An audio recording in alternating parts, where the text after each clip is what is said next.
Sistem pengisian adalah sistem kelistrikan pada engine yang berfungsi untuk mengisi kembali baterai dan menyediakan energi listrik pada semua sistem kelistrikan pada kendaraan setelah mesin hidup.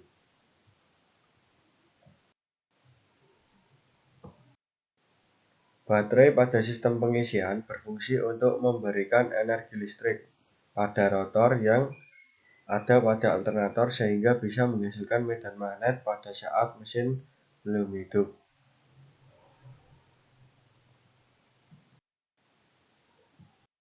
Yaitu terminal B, ACC, IG, dan ST.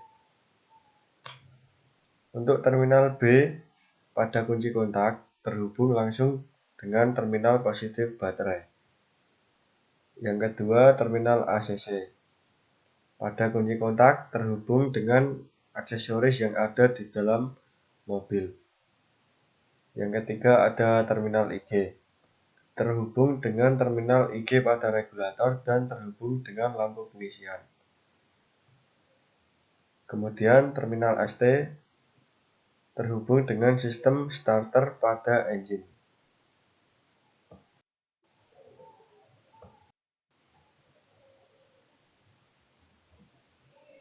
Untuk terminal IG pada regulator terhubung dengan terminal IG pada kunci kontak. Dan terminal N pada regulator terhubung dengan terminal N pada alternator. Terminal F pada regulator terhubung dengan terminal F pada alternator. Yang keempat, terminal E pada regulator terhubung dengan terminal E pada alternator. Yang kelima, ada terminal L pada regulator terhubung dengan lampu pengisian atau lampu charging. Yang keenam, terminal B pada regulator terhubung dengan terminal B pada alternator atau ke jaringan terminal positif baterai. Yang pertama ada puli. Puli ini menerima gerakan dari tali kipas atau fan belt dari putaran poros engkol. Putaran poros engkol itu diteruskan ke puli ini untuk memutar alternator. Yang kedua ada kipas alternator. Kipas ini berfungsi untuk mendinginkan komponen-komponen yang ada di dalam alternator berupa hembusan angin. Yang ketiga ada rangka depan. Rangka depan ini sebagai dudukan alternator pada bagian depan. Yang keempat ada bantalan atau bearing.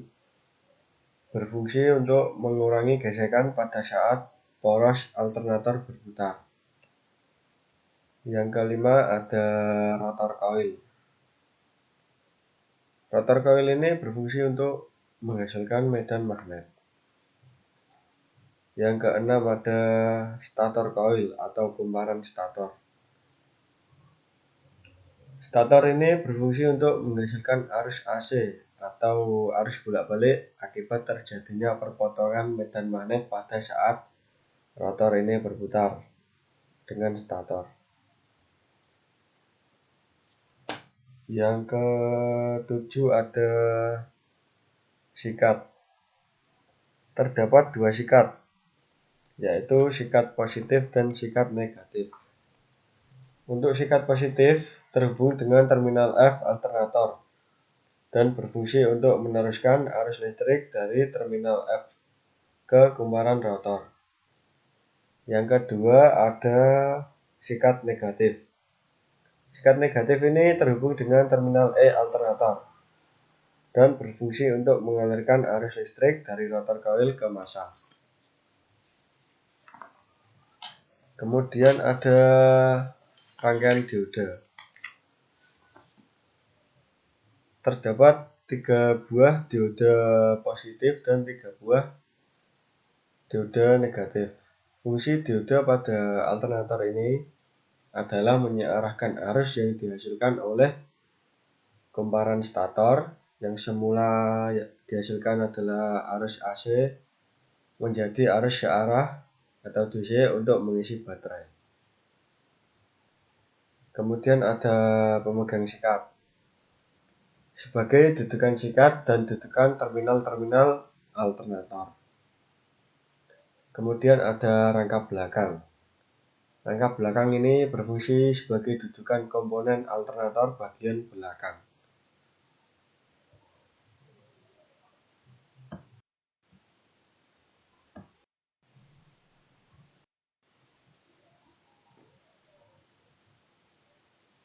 Pada saat kunci kontak on, akan tetapi engine off, maka rotor coil tidak berputar. Arus akan mengalir dari baterai menuju ke fusible link, kemudian ke kunci kontak, kemudian ke lampu pengisian, ke terminal L, ke B0, ke B1, kemudian ke terminal E dan ke massa. Akibatnya lampu pengisian menyala. Pada saat yang bersamaan, arus dari baterai juga mengalir ke fusible link, kemudian ke kunci kontak, kemudian ke fuse pengisian, kemudian ke terminal IG regulator, kemudian ke PL1, PL0, kemudian ke terminal F regulator, ke terminal F alternator, kemudian ke kumparan rotor coil, kemudian ke massa. Akibatnya rotor coil menimbulkan kemagnetan atau medan magnet. Pada saat ini sistem pengisian tidak dapat atau belum dapat mengisi baterai.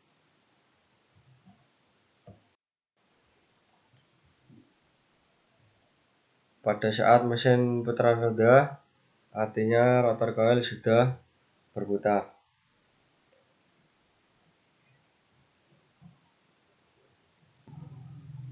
Pada saat mesin putaran rendah, arus dari baterai akan mengalir ke fusible link, kemudian ke fuse pengisian, kemudian ke terminal IG, kemudian ke PL1, ke PL0, kemudian ke rotor coil, kemudian ke massa, sehingga timbul kemagnetan pada rotor coil.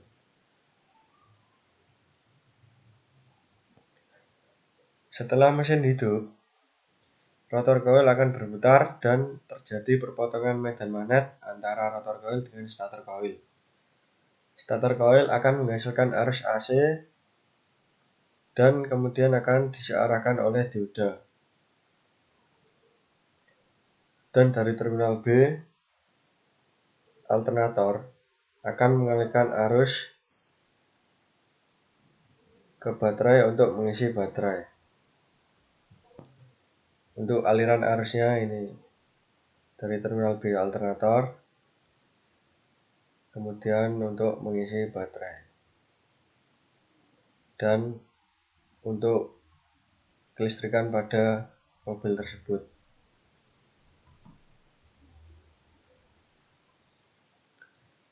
Kemudian dari stator coil kemudian ke terminal N. Tegangan terminal N alternator akan mengalir ke kumparan voltage relay, kemudian menuju ke massa sehingga terjadi kemagnetan pada voltage relay. Akibatnya P0 tertarik dan menempel dengan P2 dan lampu pengisian akan padam karena tidak mendapatkan massa. Kemagnetan pada voltage relay akibatnya PL0 akan tertarik ke PL2.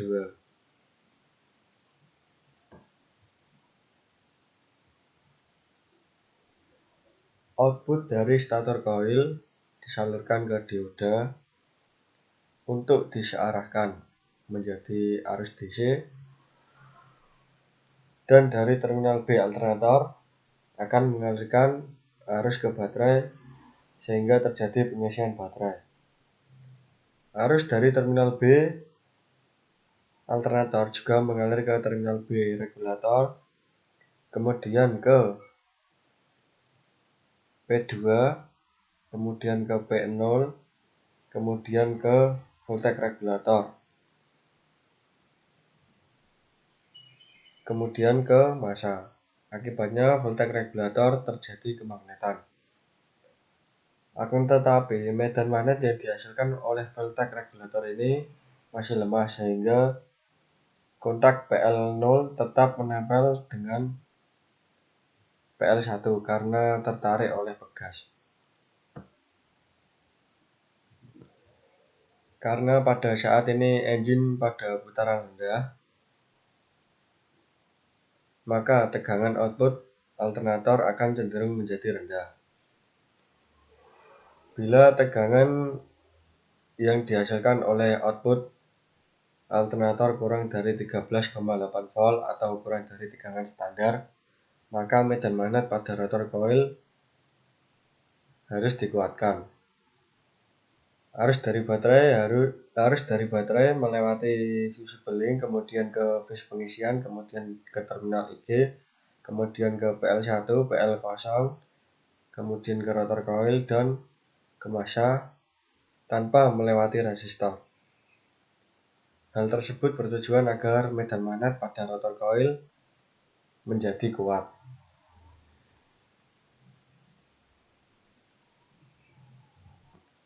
Jadi, meskipun putaran mesin lambat, output dari alternator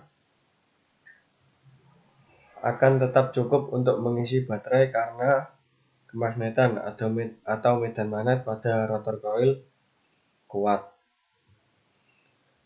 Kemudian kita lanjut ke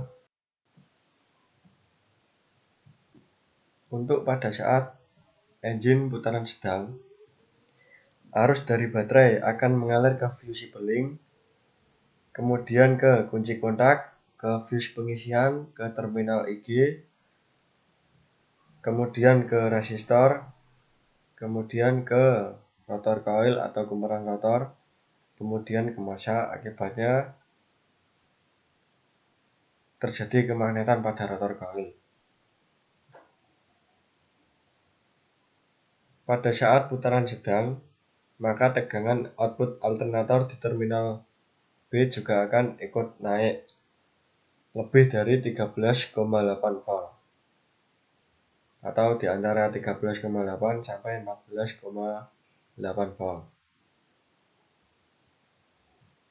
Arus dari terminal B akan mengalir ke kontak P2, kemudian ke kontak P0, kemudian ke voltage regulator dan diteruskan ke massa. Sehingga terjadi medan magnet pada voltage regulator.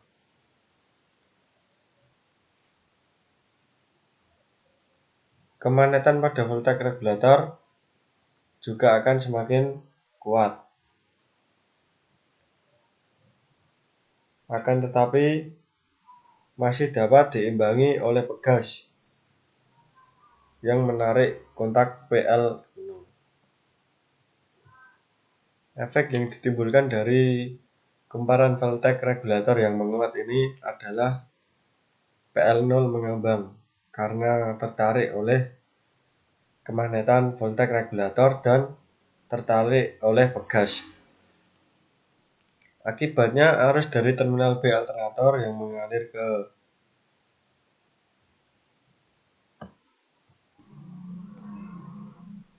PL1 kemudian ini mengalir ke resistor dan masuk ke rotor coil. Hal tersebut mengakibatkan kemagnetan pada rotor coil melemah karena arus dari baterai melewati resistor. Meskipun kemagnetan pada rotor coil ini melemah, namun putaran naik ke putaran sedang sehingga tegangan output dari alternator tetap cukup untuk mengisi baterai. Tegangan output pada saat engine putaran sedang ini berada di antara 13,8 volt sampai 14,8 volt. Kemudian kita masuk ke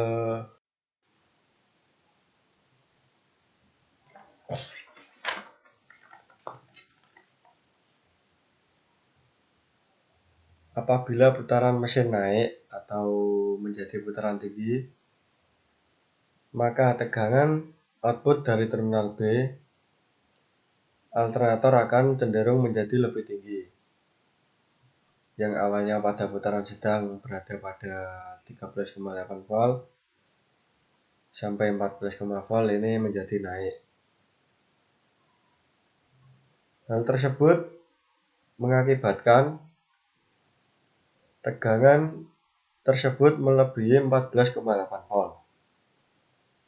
Sehingga kemagnetan pada voltage regulator ini semakin menguat dan mengakibatkan kontak PL0 akan menempel dengan PL2 karena tertarik medan magnet atau kemagnetan pada kumparan regulator. Akibatnya arus yang mengalir pada terminal IG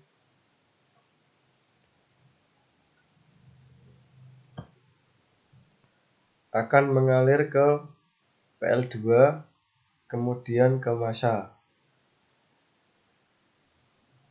Hal ini menyebabkan medan magnet pada rotor coil ini menjadi drop. Output dari terminal B akan turun bila tegangan output dari alternator ini kurang dari tegangan standarnya atau 13,8 volt sampai 14,8 volt, maka medan magnet pada kumparan regulator ini melemah. Sehingga kontak gerak atau PL0 ini akan lepas sehingga arus akan mengalir ke rotor kembali dan kemagnetan pada rotor coil akan kuat kembali sehingga output dari pengisian ini menjadi stabil. Arus dari IG ke resistor kembali mengalir ke rotor coil sehingga terjadi kemagnetan pada rotor coil. Sehingga tegangan dari output alternator ini akan menjadi naik. Bila tegangan output dari alternator ini terminal B naik lagi dan melebihi 14,8 volt, maka prosesnya berulang secara periodik.